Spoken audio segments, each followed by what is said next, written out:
I'm Lee C. Camp, and this is No Small Endeavor, exploring what it means to live a good life.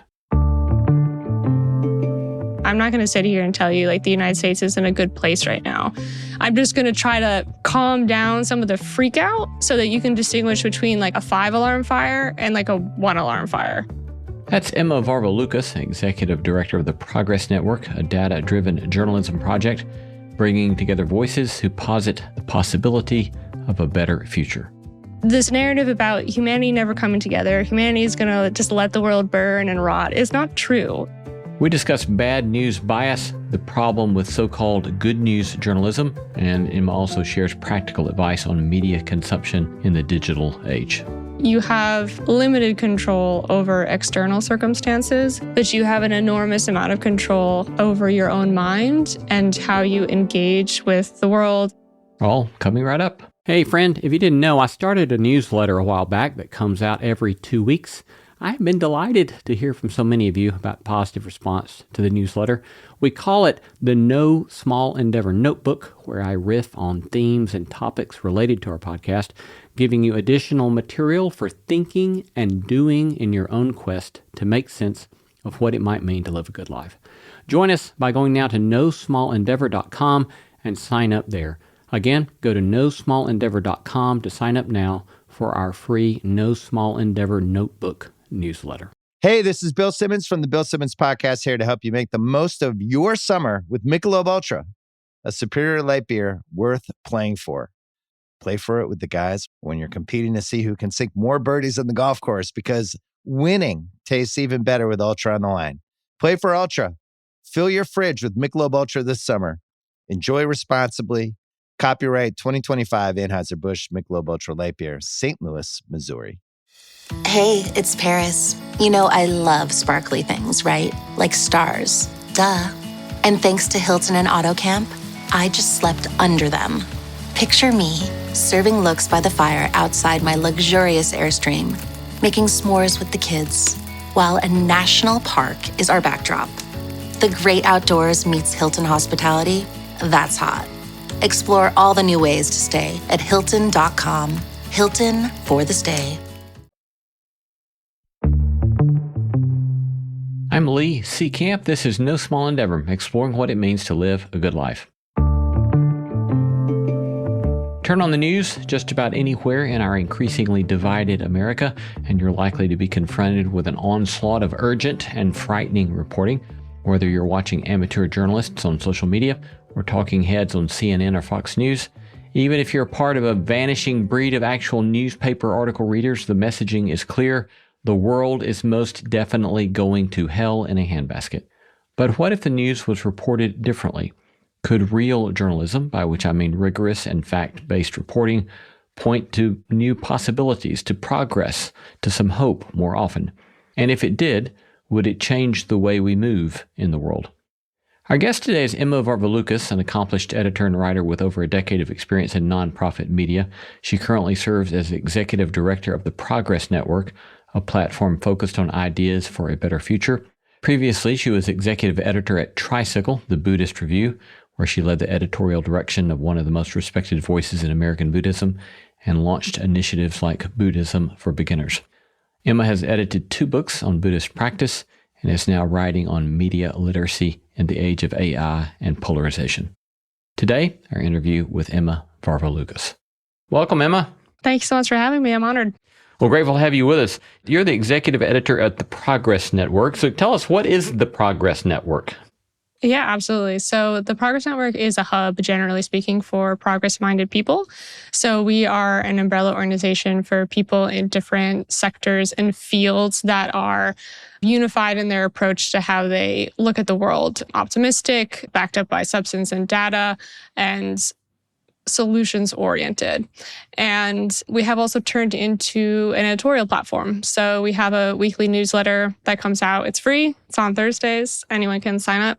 We also have a podcast that comes out twice weekly, interviews and also general roundup of things in the news that you might have missed that are progress-oriented. So the newsletter and the podcast both focus on a few different things in the news landscape. One is good news stories that have probably not risen to the top of your social media feeds. not being well covered by legacy media for a variety of reasons. And again, I like to call it positive news you've never seen before. It's less so small children hugging animals or something like that, the type of things that are very nice. I mean, make us feel good, but it's not about substantive macro level progress. And that's what we try to cover. Yeah. Give us a working definition of progress. Do you have kind of an in-house working definition of that word? Yeah, it's a really good question because it means different things to different people, right? So I try to look at it in two ways. One is the way of standard progress community or movement, which is something that exists for people that don't know. And they look at progress as falling poverty levels, falling levels of maternal and infant mortality, greater health, more agricultural output, basically the kind of standard developmental wealth and well-being indicators. It's a very easy definition of progress that it's really hard to argue with. And then we get into progress that I would define as sort of like classical liberalism. So we do track countries both backsliding and moving forward with progress toward democracy.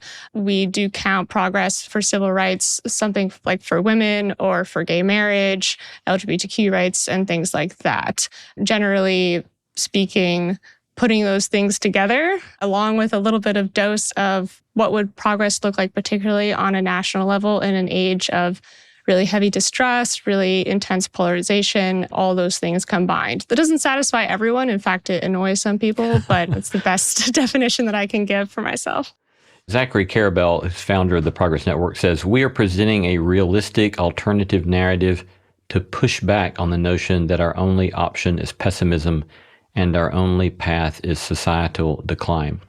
So I guess one of the first things I would want to ask about this is sell us on that idea. It doesn't seem obvious. Right. Well, I'm curious to ask you, like, why doesn't that seem obvious? Just given the fact that we're still here, right? We're still breathing. We're still having this debate. This is the line that Zachary likes to say a lot, like in the fight between, angels and demons, the fact that we're even still having this debate means that the angels have won out. But I'm curious, like, why that doesn't seem obvious to you that it's not for sure that we're headed for societal decline. I mean, obviously, currently right now in the United States, over the last number of years, we have such increasing polarization, hostility. We have now military in the streets in ways that we wouldn't have had in years past. And so there seems to be this sort of widespread sense of unraveling or fraying of the social fabric. And, obviously there's lots of other places in the world that are not having to deal with these sorts of things. But I think for a lot of people listening to the news, watching the news in the United States, there's just general sense of anxiety over what appears to be an unraveling. Yeah. Yeah. And I want to make it clear that I wouldn't argue with that in terms of like the United States is going through a bad moment. I don't look at a lot of what's going on in the United States as progress, although there are a lot of good things happening in the United States that people are not generally aware of because we're so focused on the Trump show. That being said, a paper came out in recent months about countries that had experienced democratic backsliding, and it was something like less than 20% of them actually went all the way into authoritarianism, which is to say that there are other countries that are out there that have gone through something akin to what the United States has gone through and come out on the other side. The paper Emma is referencing here was written by political scientist and author Kurt Wayland and published by Political Science Quarterly in the spring of 2022. It's entitled How Populism Dies. In a follow-up email, Emma wrote, Wayland argues that only 24% of populist leaders who assume office in a democratic country give rise to democratic backsliding, and only 1/3 of them effect significant democratic deterioration.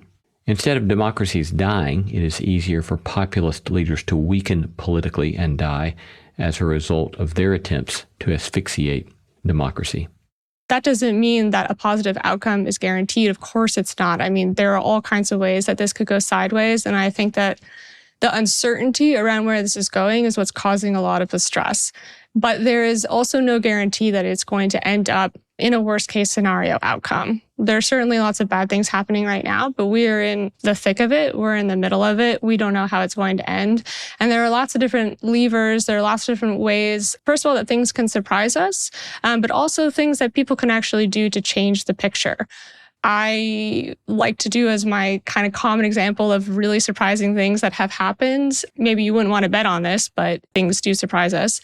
In Senegal, they had a president that was going for an illegal third term, and the situation was much more dire than the situation that the United States is in now. He was jailing his opponents.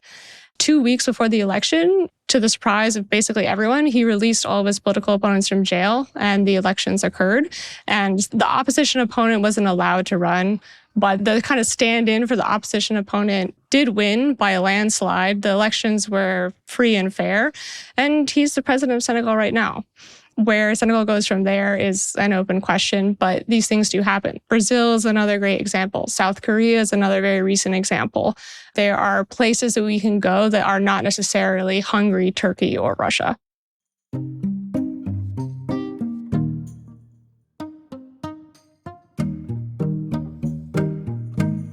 Somewhere I read that you all are seeking to provide an antidote to despair. So kind of unpack for us what those antidotes might look like.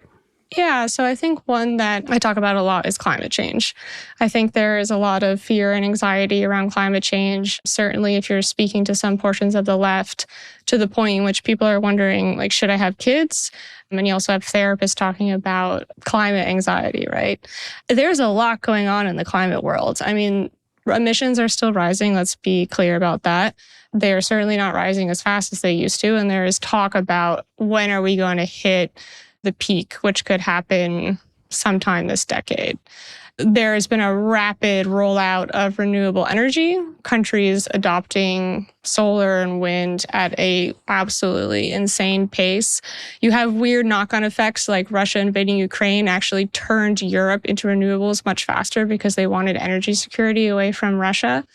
And there's just a lot of things occurring. So not only is there a story of, hey, actually we are making some headway against the truly apocalyptic scenarios that the IPCC predicted even 10 years ago, those are off the table. We're still not in again, best case scenario, but we're certainly not in a worst case scenario anymore. And I'm not sure if people quite realize that. So there's that, just kind of giving people the data and the facts, and also showing them that this narrative about humanity never coming together, humanity is going to just let the world burn and rot, is not true. I think it's really important to provide an alternative to that kind of despair as well, where you kind of just write off humanity and you write off the world as petty, fractured, ineffective, gonna let us all go to hell in a handbasket kind of thing, because there's a lot of good being done out there. I think even like on something like climate change and climate policy, again, there's a sort of, I suppose, in us a sort of bias towards whatever stories are closest to us. Like, right, so in the state of Tennessee, for example, the Tennessee State Legislature has rolled back a number of kind of protections with regard to climate policy. That obviously the United States federal government as well, under President Trump, is doing similar sorts of things. And so there's, again, there's this sort of anxiety because these stories are so close to us to presume that that has to be the trend with the rest of the world. But it's very helpful, to hear you remind us it is a big world out there, and there are lots of people doing a lot of good work with this, even if the people immediately around you are not. Yeah, absolutely. It is a big world out there, and something that is kind of, again, like a wacky knock-on effect of the U.S. being fairly dysfunctional at the moment is that the world is kind of moving on without the U.S., and that can be a very difficult transition, like we see with the cut of the funding to USAID. That's going to cause a lot of suffering, but it might be better in the long run, because a world that is not entirely reliant on the U.S. financial system, on the U.S. funding, is a healthier one in a whole, right? And they are. Europe is kind of waking up finally. We've got the African Union doing things that they weren't doing before. Like, there's a lot going on outside of Tennessee, outside of the States, outside of the Americas, right? There's a big, wide world out there, as you say. I think it was your most recent weekly newsletter had another example of the decline of extreme global poverty, another remarkable story. Yeah, I hate to add a caveat to that, the trend lines, the very recent trend lines are not great, particularly because of the COVID pandemic. But again, this is work that people have been doing for many years now. Many people are unaware that if you look at a graph of extreme poverty from 1990 until 2025, it just goes whoop, totally down. The World Bank actually just raised the level of extreme poverty. It used to be considered as living under $2.15 a day. It's now been raised because of inflation to $3 a day.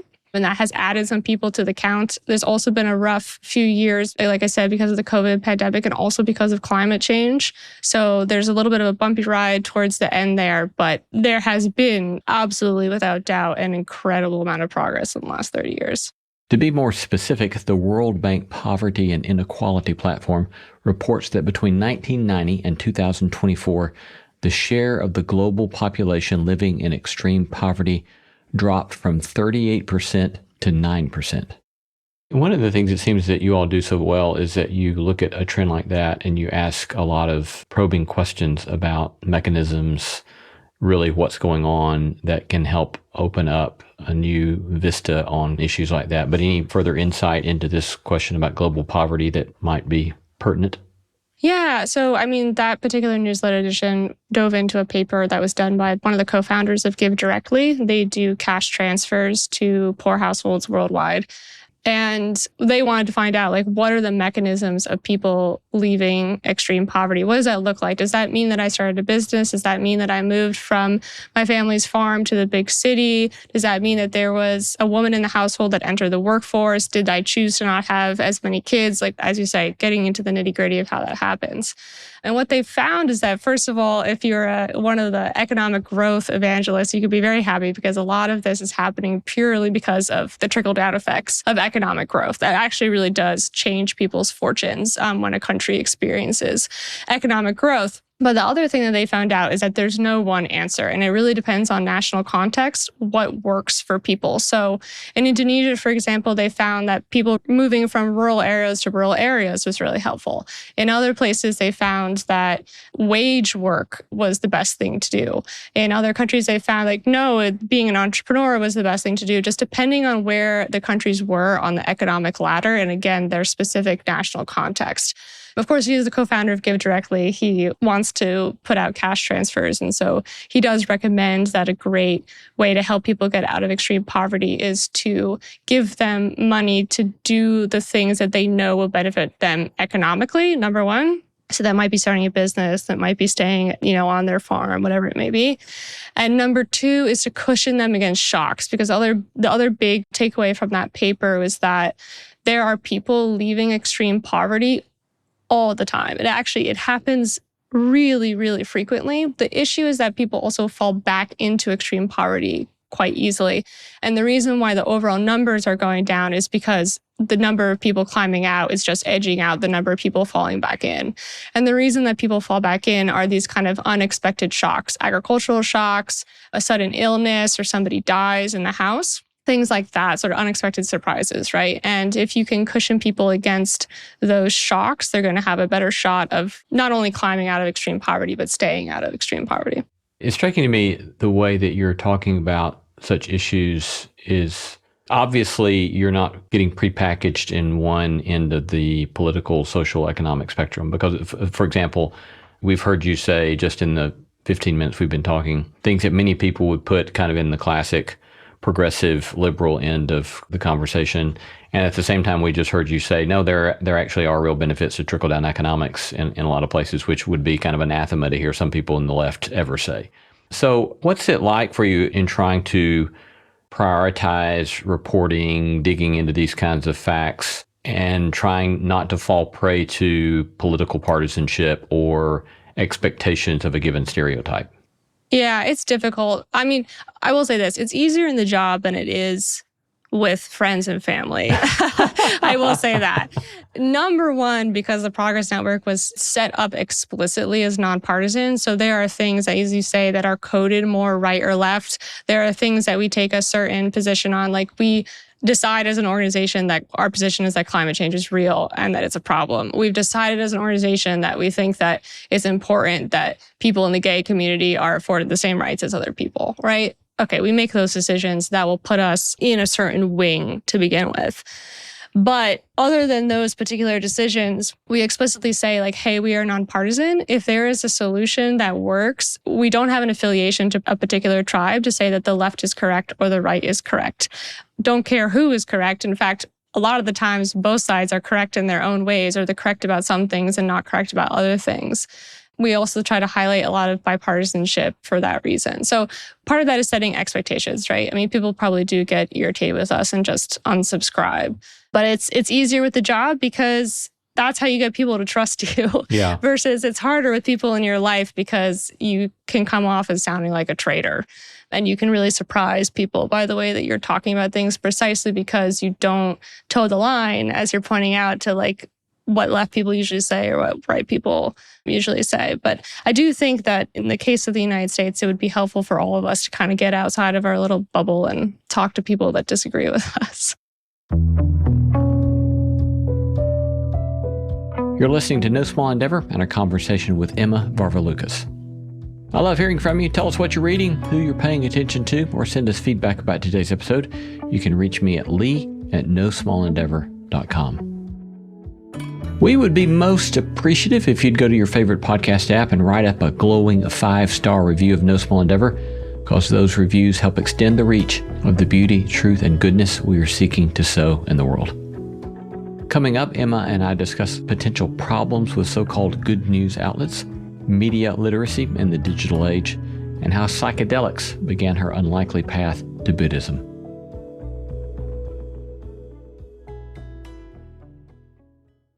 It has been so delightful to see more and more listeners like you sign up for NSE Plus. Our growing community is made up of intelligent and thoughtful people looking for a holistic approach to human flourishing. Signing up for NSE Plus is also a way to support the show and the work we're doing, and in fact, we depend upon that kind of support. But in addition to supporting the show, you'll get exclusive access to bonus content, and the No Small Endeavor you've come to love will be completely ad-free. In fact, you won't even hear ads like this one. So go to nosmallendeavor.com and click Join NSE Plus to become a member of our community today. Join for as little as $5 a month. Again, go to nosmallendeavor.com, click on that red button that says Join NSE Plus to become a member today. The McDonald's Snack Wrap is back. You brought it back. Ranch Snack Wrap. Spicy Snack Wrap. You broke the internet for a snack. Snack Wrap is back. Ba-da-ba-ba-ba. With a major selection of the looks your kiddos love starting at just $4 in the Walmart app, a new school year means a stylish new them. Who knew? Find skater skirts and Crocs that say, I'm casual but cool. Sparkly sneakers that say, it's my classroom, you're just learning in it. And preppy polos that say, I'm the teacher's pet, even if they're mommy's menace at home. Find their favorite styles starting at just $4 in the app. The Walmart you thought you knew is now new. How would you think about distinguishing the work that you do from good news or feel-good initiatives? I wouldn't say that we are not good news. I mean, we're certainly not bad news. But I would call us some mixture of like data forward good news, or like in the past I've said substantive good news. I don't think there's anything wrong with good news, right? Like there's nothing wrong with trying to brighten people's day as long as it's responsible journalism. The problem is that it has this like fluffy attachment to it, particularly in the journalism world, that if you're talking about good news, you're talking about something that's not substantive and that you shouldn't be taken seriously. And that's what we're trying to get away from. Now that we've been around for a few years, there are definitely other players in this space that are doing what I would call responsible good news. But it's also a space where you can kind of slide accidentally into a bias, like just how a lot of people talk about bad news bias in the news, which I think is absolutely true. You can also kind of create good news bias, and you don't want to do that either. So I try to separate us out with that too. Like, we're not trying to put lipstick on a pig. For instance, talking about the United States, I'm not going to sit here and tell you like the United States is in a good place right now. I'm just going to try to maybe calm down some of the freak out so that you can distinguish between like a 5-alarm fire and like a 1-alarm fire, to actually be able to know the difference so that our reactions aren't always just at 10, no matter what happens. You had an article a number of years ago entitled How to Read the News Without Losing Your Mind. 5 things to remember before giving up on everything. Could you maybe kind of work us through several suggested best practices for framing how we read the news? It ranges from both like practices for social media that are very practical to like actual media literacy in terms of what you're reading and listening to online or in print if you're still a print person. One of them that I talk about a lot is to lengthen the timeline. Most of the time, what we see in the news is like stocks drop to a historic low or stocks this to a historic high. And it's like, yeah, it's historic because you're talking about like a 6-month timeline. So it's not incorrect. It's a little bit misleading. And that happens quite a bit in the news where like most of the time the news kind of zooms out like at most to a year on year. And year on year does not tell you very much. For instance, you have year on year between, I think, 2021 and 2024, an absolute skyrocketing rate of drug overdoses and murders and all kinds of crime in the United States. The thing is, most people don't know is that, again, homicides, let's choose that one in particular, has been dropping since the 90s, I believe, maybe even the 80s. And so this uptick that we're having around the time of the pandemic, again, it's serious. It warrants our attention. We should look at it. But it is an anomalous uptick that doesn't nearly match the rates that we used to have in the past. Understanding those issues on a longer timeline really does change the framing of how you're looking at them. Yeah, expand the timeline and get a larger perspective on the issue at hand. What other key practices? I like to borrow one from Hans Rosling to pair lonely numbers. So anytime you see like an eye-popping number in the news, try to find what the denominator is. Just one I talk a lot about is measles. There's an article that I quote from Fox News. This is from 2019. So this was pre the measles outbreak in Texas in 2025. And it was an article that was saying 190,000 people die of measles per year.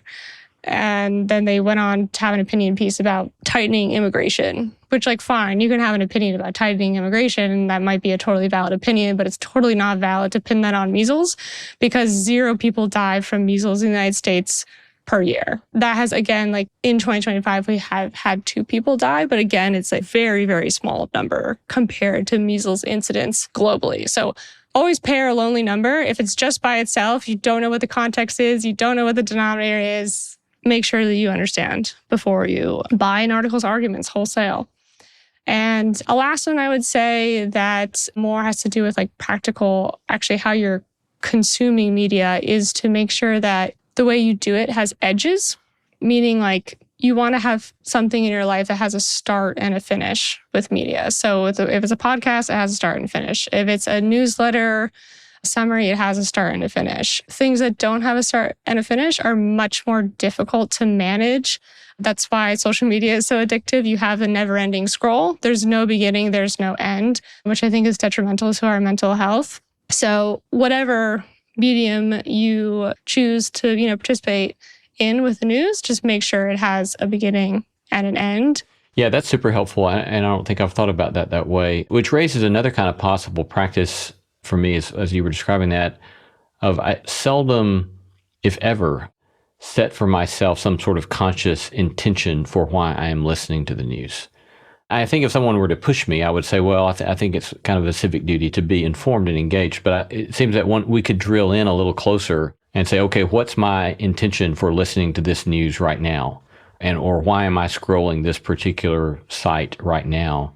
And setting some sort of parameters for the purpose behind it seems like that might be a helpful sort of exercise. Yeah, 100%. And what news would you like to know about? Because there's quite a lot of different types. And I don't think you need to know about everything, but you can know a lot about the things that you care about and less about things that maybe are not as important to you. And I think that that's fine. I also think that people pay attention a lot to what they eat and their diet, but they don't pay attention to their media diet at all, and it affects us.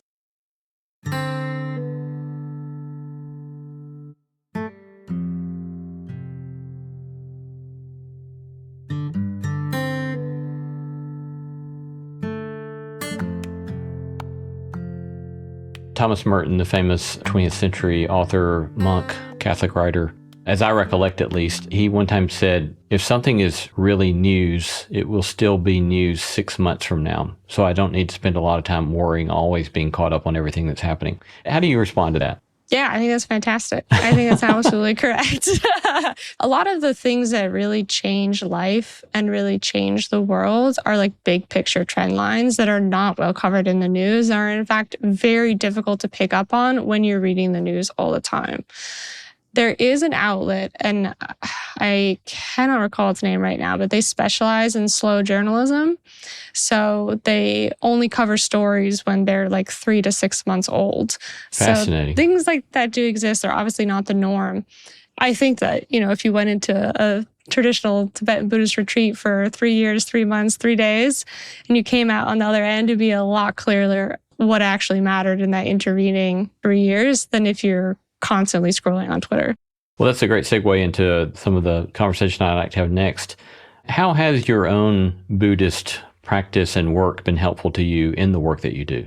Yeah. So first of all, I would just say from Buddhism, I have taken the mindset that your mind is a very powerful thing and that you have limited control over external circumstances, but you have an enormous amount of control over your own mind and how you engage with the world and people around you based on what's going on in your mind. So I would say that. From a more like zoomed in perspective with the work with the Progress Network, there's this Buddhist, I'll paraphrase it because I'm not going to be able to say it by heart, but it's essentially if you pour a salt shaker into a glass, it's going to taste a lot more salty than if you pour a salt shaker into a river. And I do think that a lot of the news that we get from mainstream media is very negative, very toxic, and it's going to taste a lot saltier if you don't balance it out with some substantive good news. How have you found, or what have you found from Buddhism that has helped you train your own mind to not overreact to the negativity in this age of doom scrolling?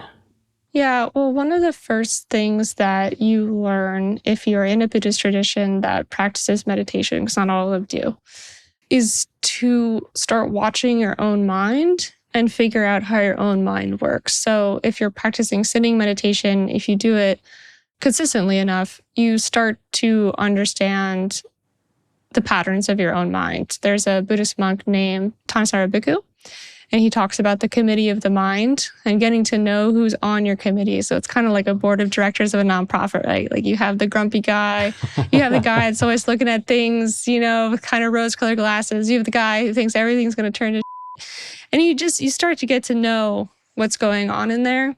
And I think that's also paramount when you're trying to engage with the world, because if you don't take care of your own reactions first, like you're never going to be of use to anybody else.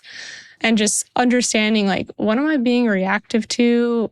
How is my engagement with the news affecting me, my body, like while I'm doing it? What do I feel like when I'm scrolling on TikTok? What do I want to feel like? All of that stuff, like that question of like what's going on inside of me, and then how do I fix that so I can actually turn it around and be positive? All of that for me is from Buddhism. Yeah. It is fascinating. I mean, I think I didn't really begin to think about this notion of the power that we have to observe our own mind thinking, and then even to begin to observe our mind thinking about our mind thinking and so forth until the last decade or so. For me, it came from rumination that was just driving me batty. And so I needed to find some sort of way to kind of back up from that and find some other way to navigate some energy away from that rumination. I don't know if there are other mammals or creatures that are able to observe themselves thinking, but it certainly seems to be something that's certainly very specific to us that I think as human beings that oftentimes I think we certainly give insufficient attention to. But it's almost like a superpower, isn't it? That we can observe this, and then in the fact of observing these various cycles of thought, or as you were saying, the different people sitting on the board in our mind, then we can begin to make some choices about how much energy or attention that we're going to give these different voices. So I don't know, any other commentary on that? Well, first of all, I'll say that's very resonant with me about the rumination, because I was a very angsty teenager and I was very angsty in college. And I lived in Nepal for a short time at a monastery program. And the first time somebody told me, like, you don't have to listen to your own thoughts.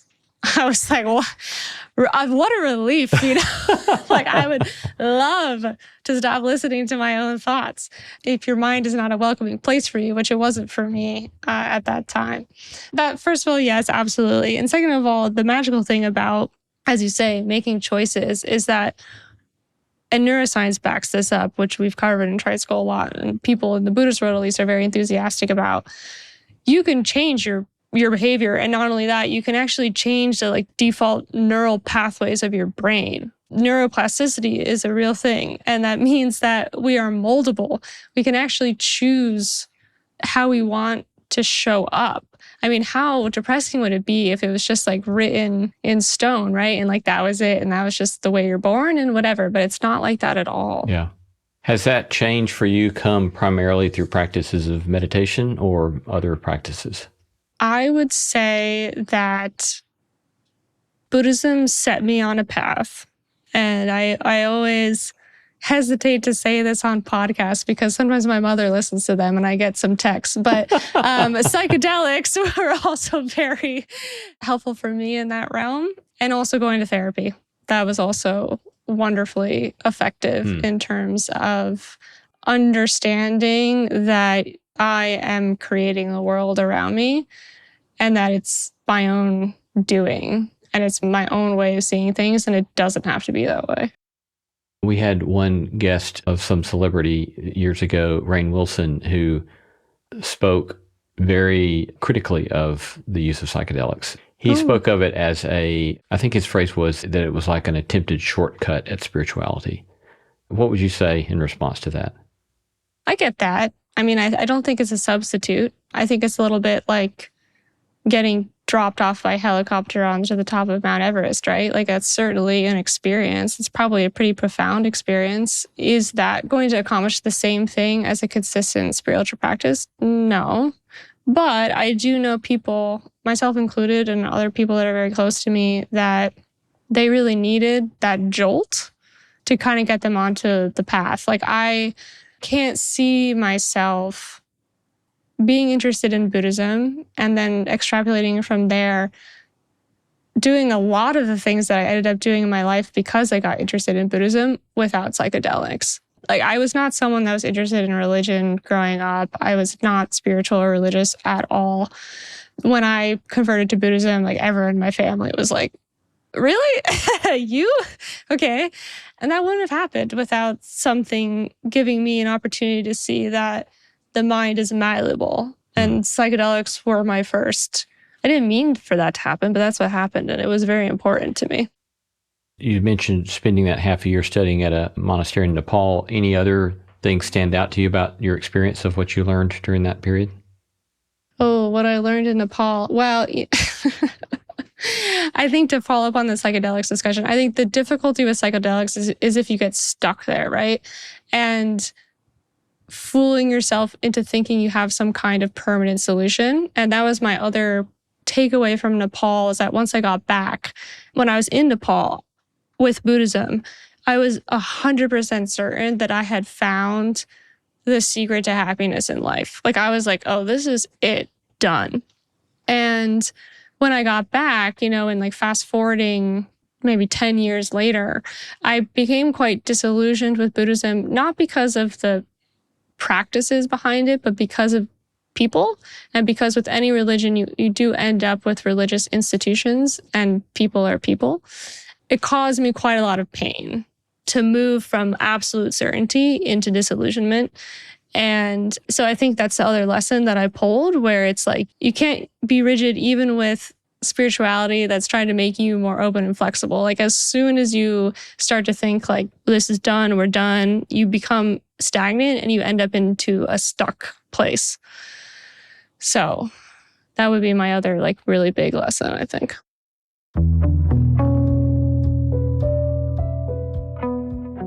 Coming up, it's a short break, followed by our discussion on Buddhism and social justice, depolarization, and the benefits of Emma's personal practice.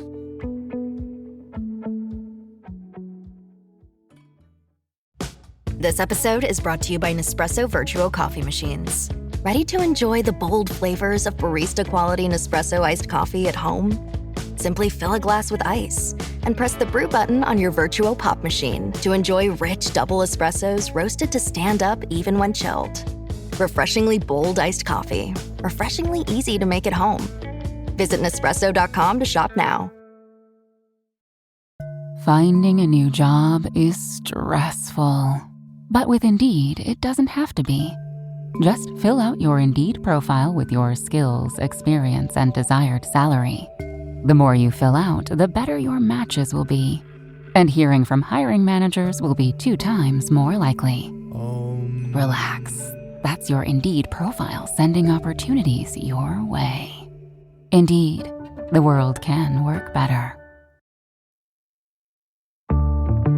I've heard other people refer to Buddhism as a philosophy as opposed to a religion. How does that work in your mind?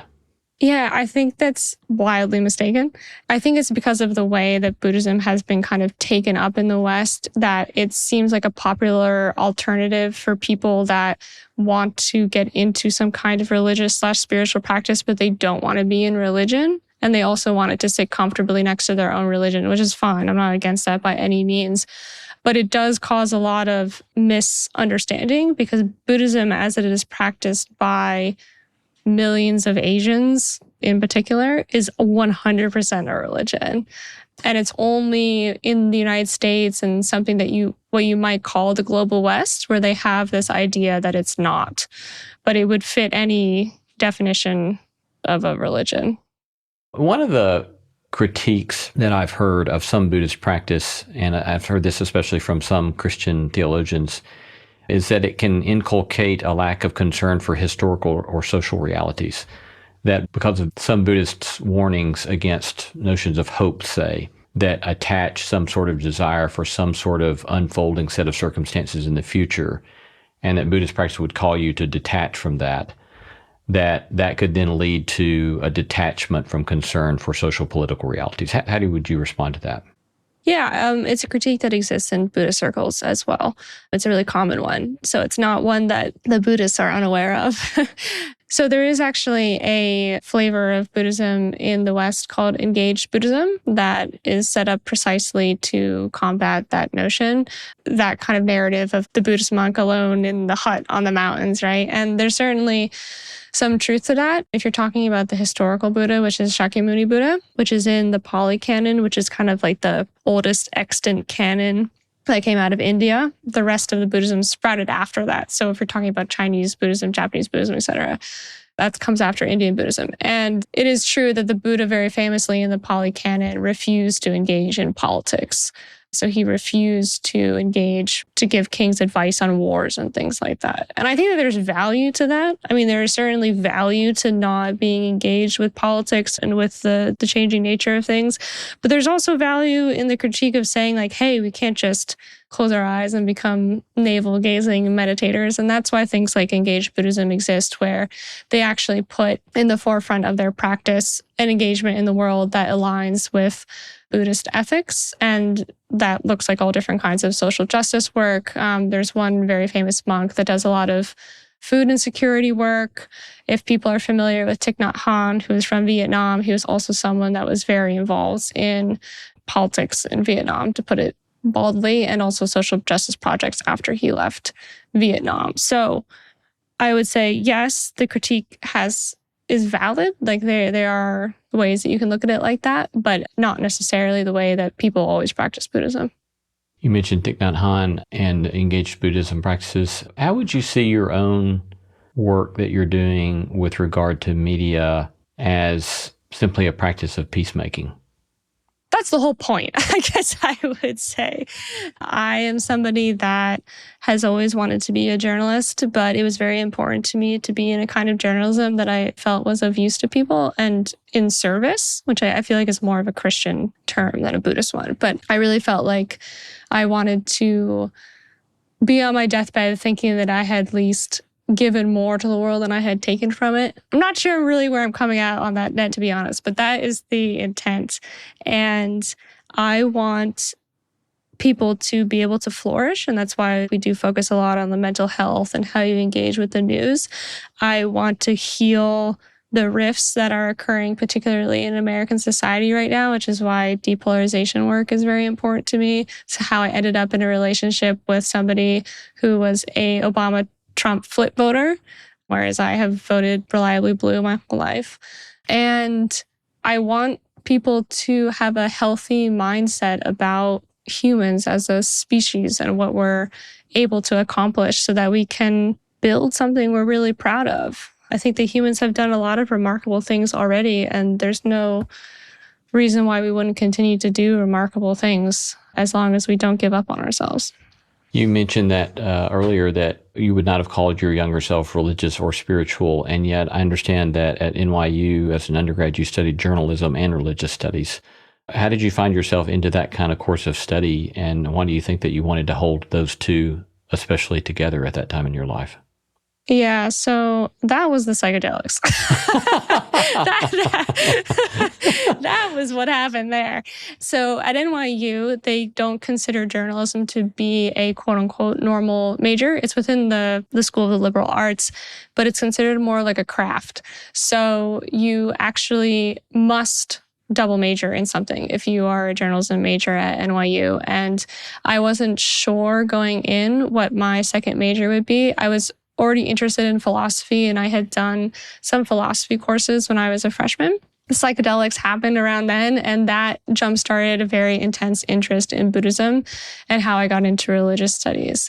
Looking back on it, NYU as an academic institution did not have a good Asian religions program. It was much more Judeo-Christian focused, so it was not the best place to be to study that. But that's where that interest came from, and that's how I ended up in Nepal in my junior year as well. How many years out now are you from your experience in Nepal? It was 2011. So 14 years or so out from your experience in Nepal. You've already graciously kind of allowed us a glimpse into some of the sense of frustration or disappointment that you experienced maybe 10 years out of that experience. But in just thinking about yourself, what would you say are some of the internal challenges or mental challenges that you still find yourself getting frustrated with, that you still want to find a way to make progress and that you're kind of currently trying to work through and get some traction on?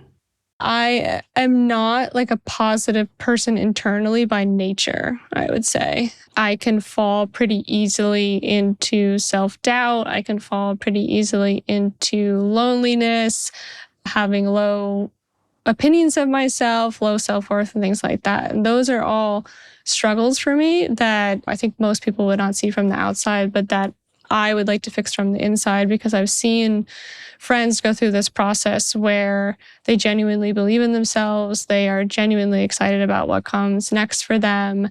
They are kind of sparkling with energy in their personal relationships. They feel loved and they're able to offer a lot of love back. And I feel like I'm a little bit like fake it till you make it on that right now. But I would like for that not to be the case. Like when I was younger, I was always really attracted to people that had like gone into monastic life, particularly women that had gone into a monastic life. And that has stayed with me throughout my journey with Buddhism, that I love the idea of being somebody in which when people come into contact with me, they feel warmth. And I don't think that you can effectively do that unless you're coming from a very like internally healthy place. So that's my challenge at the moment.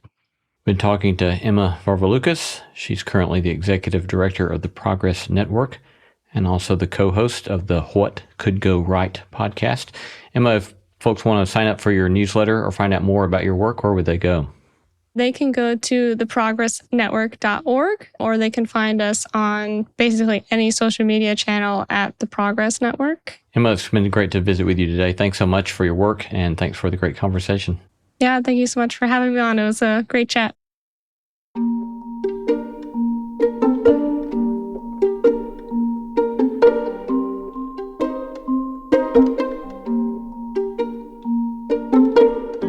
Here's just one small closing take on our remarkable conversation with Emma Varvaloucas. Emma pointed us toward numerous practices that might contribute toward a pursuit of a life well lived. 3 in particular stood out to me. One, a renewed commitment to the pursuit of truth, even though that may often stand in tension with certain partisan presumptions. As Emma said, they began at the Progress Network with certain assumptions about the factuality of certain problems that we face, of a commitment to certain rights and considerations for various folks. And yet, they don't have any sort of partisan presumptions about policy. That is, no partisan presumptions about the best means to solve the problems that we face. And so you can hear, as we discussed in the interview, you can hear standard fare progressivism, standard fare economic conservatism, that it depends upon the particulars, the context, and the issue at hand as to the solution that might best fit the problem. What lies beneath all of this, it seems to me, is a commitment to seek to follow the truth wherever it might take us. And it might take us in some surprising places, but often very beneficial places. And a companion social corollary to this might be Emma's suggestion that it would be helpful for all of us to get outside of our little bubble and talk to people that disagree with us. The second sort of super helpful practice from Emma was this idea of setting an intention with regard to our media intake. To ask myself, why am I doing this? Why am I reading this? Why am I listening to this? Why am I scrolling in this way? And then set parameters that honor my intention for that particular media intake. After all, I don't think I want to set an intention to be the grumpiest neighbor or friend I could be. But if my intake, on the other hand, is geared toward being of service to my neighbors, then this could direct my intake of media in perhaps hitherto unanticipated ways. Last, Emma gave us again a reminder of the gifts given to us through various Buddhist traditions that have helped us rediscover in the Western world the gifts of mindfulness meditation, to learn to observe ourselves thinking, to learn the capacity of not being at the whim of our monkey brain or the committee of our mind, to learn to observe ourselves thinking and to see that as a great superpower and its capacities to undercut the rumination that so often might dominate our daily lives. That's just one small take on today's episode with Emma Varvaloucas.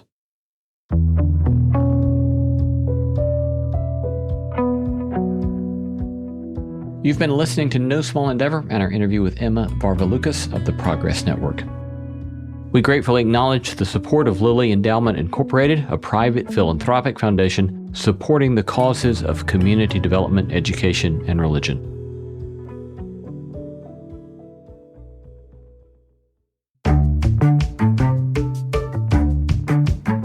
Our thanks to all the stellar team that makes this show possible: Christy Bragg, Jacob Lewis, Carriot Harmon, Jason Sheasley, Sophie Byard, Kate Hayes, Mary Evelyn Brown, and Audrey Griffith.